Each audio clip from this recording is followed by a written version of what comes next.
देखते हैं। अभी अनुभाग को क्या क्या बताना चाहते हैं, क्योंकि कर्म परमाणु अनंतों में बने।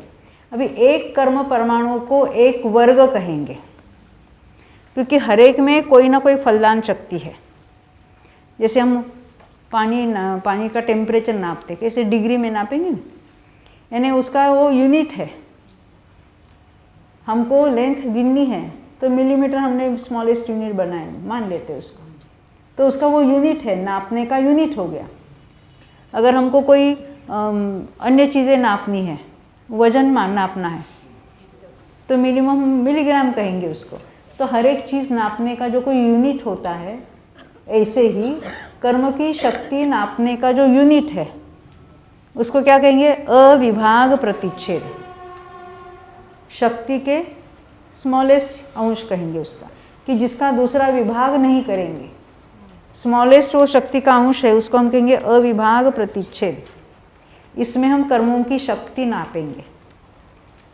जैसे ज्ञान की शक्ति भी, ज्ञान की पर्याय की शक्ति ज्ञान के अविभाग प्रतिच्छेदों में नापते हैं, और कर्म की आवरण करने वाली हो, विघ्न करने वाली हो, विपरीतता लाने वाली, जो अपनी अपनी जो शक्ति है उसके अपने अविभाग प्रतिच्छेदों में नापते हैं। तो उसका नाम क्या है, अविभाग प्रतिच्छेद। तो प्रत्येक परमाणु में विशिष्ट अविभाग प्रतिच्छेद है। अब जिनमें जिनमें अविभाग प्रतिच्छेद समान है, उन परमाणुओं को हम एक लाइन में लिखेंगे और उसको हम कहेंगे वर्गणा। वर्ग किसको कहा, एक एक परमाणु को। कौन से परमाणु, कर्म परमाणु। एक एक कर्म परमाणु को हमने वर्ग कहा। जिनमें जिनमें समान अविभाग प्रतिच्छेद होते हैं, ऐसे वर्गों के समूह को, यानी परमाणु के समूह को हमने एक वर्गणा कहा। एक वर्गणा से दूसरी वर्गणा में क्या होता है, एक अविभाग प्रतिच्छेद ज़्यादा है।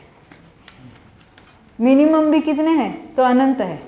वो अनंतों में एक बढ़ा दो तो वो एक अधिक वाले जितने कर्म परमाणु, उसको हम क्या कहेंगे, दूसरी वर्गणा। और एक अधिक है, तीसरी वर्गणा। और एक अधिक है, चौथी वर्गणा। ऐसे अनंत वर्गणाओं तक एक एक से बढ़ते हुए है। तो जहाँ तक एक एक से बढ़ते हुए है उसको कहेंगे एक स्पर्धक। एक स्पर्धक के बाद क्या होता है, एकदम जंप करके और एक एक्स्ट्रा बढ़ जाता है।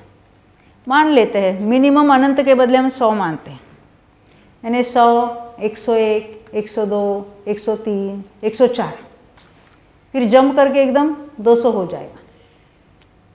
तो 200 से कैसे, 200, 201, 202, 203, 204, फिर जंप करके एकदम 300 हो जाएगा। ये जैसे मैंने दृष्टांत दिया, वैसे जहाँ तक एक एक से बढ़ते हैं वहाँ की वर्गणाओं के समूह को कहेंगे स्पर्धक। जहाँ दुगुना होकर वहाँ शुरुआत होती है वहाँ कहेंगे दूसरा स्पर्धक, 3 गुना होकर तीसरा स्पर्धक, 4 गुना होता है चौथा स्पर्धक। ऐसे स्पर्धक भी अनंत होते हैं।